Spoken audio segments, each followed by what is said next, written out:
Hari ini saya akan kembali menyampaikan tentang update data terkait dengan kinerja kesehatan di dalam penanganan COVID-19. Data ini kita himpun secara berjenjang dari gugus tugas tingkat kabupaten kota, provinsi, dan selanjutnya berada di pusat.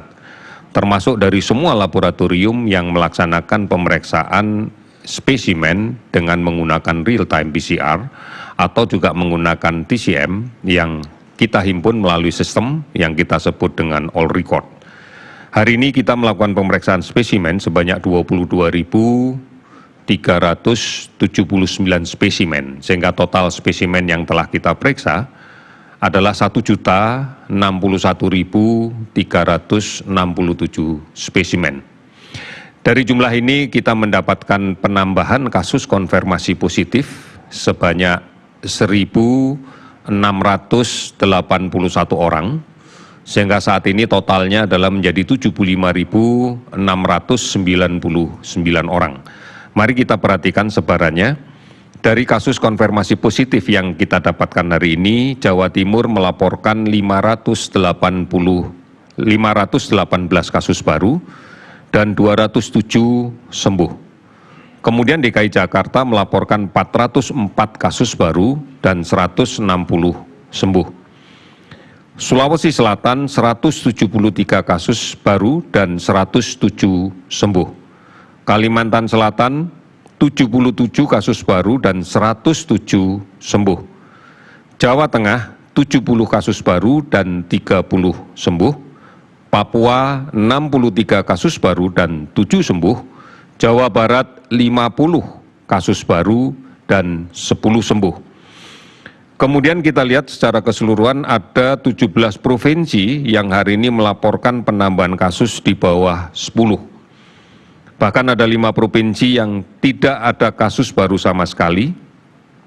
Di antaranya adalah Bangka Belitung, Jambi, Kalimantan Utara, Sulawesi Tengah, dan Nusa Tenggara Timur.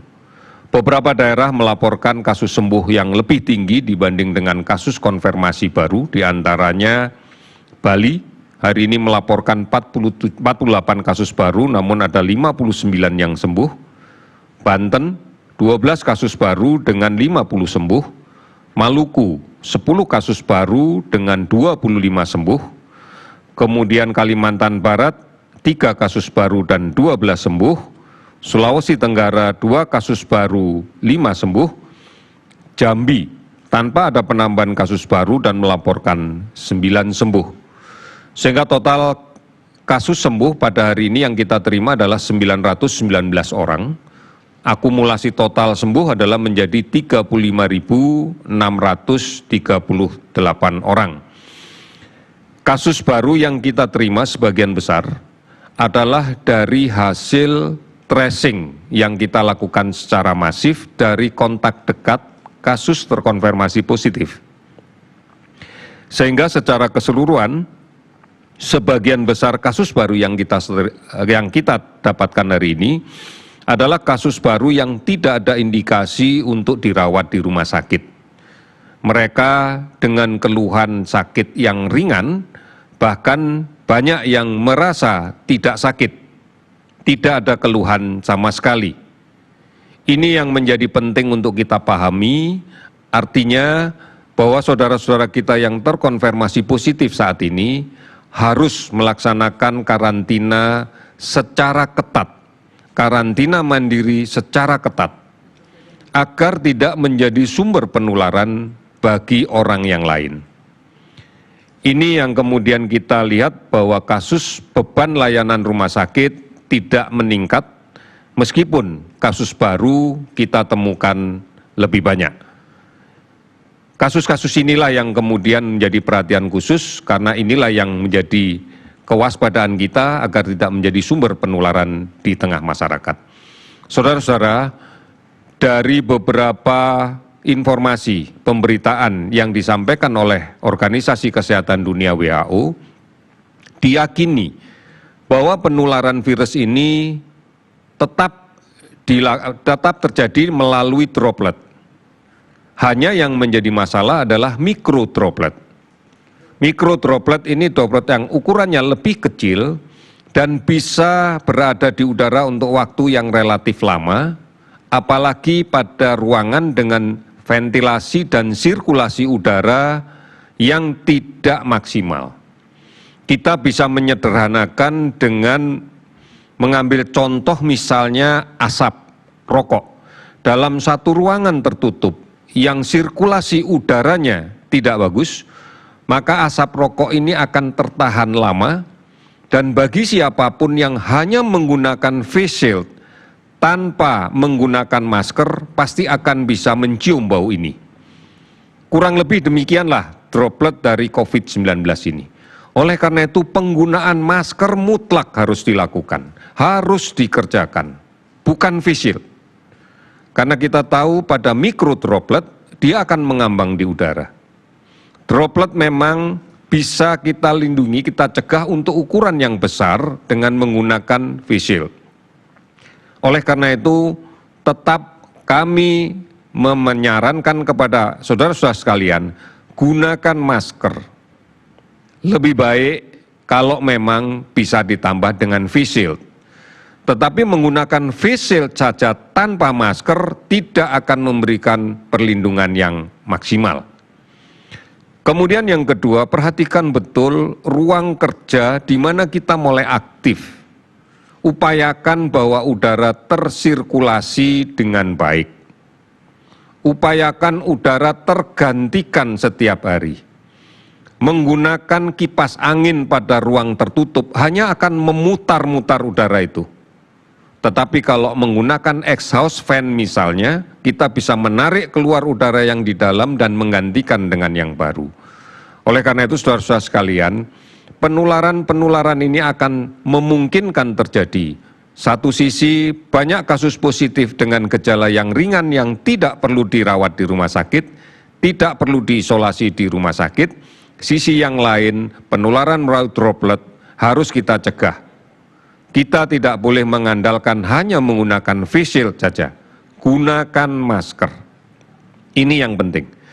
Dan gunakan masker apapun. Namun kita menyadari bahwa masker yang tidak comfort, yang tidak nyaman akan membuat orang menjadi tidak bisa bertahan lama menggunakan masker. Oleh karena itu pilihlah masker yang nyaman. Masker yang masih memberikan ruang di antara masker dengan lubang hidung, ada ruang sehingga kita bisa bernafas dengan baik. Kita tidak menyadari bahwa menurunkan masker ke dagu itu sama dengan mencemari bagian dalam masker dengan penyakit yang mungkin nempel di dagu. Sehingga kalau kemudian kita naikkan lagi ke atas, itu tidak memberikan makna yang baik untuk kita. Oleh karena itu kalau memang terpaksa harus melepas masker, lepas. Jangan disangkutkan di dagu. Karena droplet kita atau kuman penyakit yang ada di luar yang mungkin nempel di dagu akan pindah ke bagian dalam dari masker kita. Oleh karena itu sebaiknya kalau memang pada saat akan makan, pada saat akan berbicara di dalam suatu forum, lepas maskernya, bukan diturunkan ke dagu. Setelah selesai, gunakan lagi dengan tetap menjaga bagian dalam masker tetap tidak terpapar benda yang lain. Ini menjadi penting untuk kita. Hari ini kasus meninggal bertambah 71 orang sehingga totalnya menjadi 3.606 orang. Saudara-saudara, 460 kabupaten kota yang telah terdampak di 34 provinsi. Oleh karena itu, untuk kabupaten kota yang belum terdampak, harap berhati-hati betul. Beberapa provinsi yang saat ini angka pertambahannya sudah bisa dikendalikan harus tetap mewaspadainya. Ini yang harus kita lakukan karena orang dalam pemantauan masih cukup banyak yang harus kita pantau dengan ketat selama 14 hari, sebanyak 34.486 orang, dan masih banyak juga pasien dalam pengawasan yang betul-betul harus kita awasi, sebanyak 14.515 orang. Inilah saudara-saudara sekalian gambaran-gambaran yang menunjukkan bahwa proses penularan masih terjadi. Ini karena masih ada sumber penularan di tengah masyarakat dan masih ada sekelompok masyarakat yang rentan tertular karena tidak menjalankan protokol kesehatan dengan baik. Kami mengingatkan sekali lagi, masker menjadi kunci. Oleh karena itu, gunakan masker. Kemudian yang kedua, menjaga jarak. Dan yang ketiga, tetap rajin mencuci tangan dengan menggunakan sabun dan air yang mengalir. Saudara-saudara, produktivitas kita akan optimal manakala kita aman dari kemungkinan tertular COVID-19 ini. Karena kalau kita tertular dan sakit, ini juga akan membawa kerugian yang besar bagi keluarga kita dan juga menjadi potensi bahaya karena kita membawa penyakit ini pulang ke rumah yang sangat memungkinkan untuk menular ke anggota keluarga kita, ke anak-anak kita, ke saudara-saudara kita, dan ke orang tua kita. Oleh karena itu, pastikan kita mematuhi ini. Kami yakin kita semua bisa melakukan ini bersama-sama, penuh disiplin, tanpa terputus. Terima kasih, selamat sore.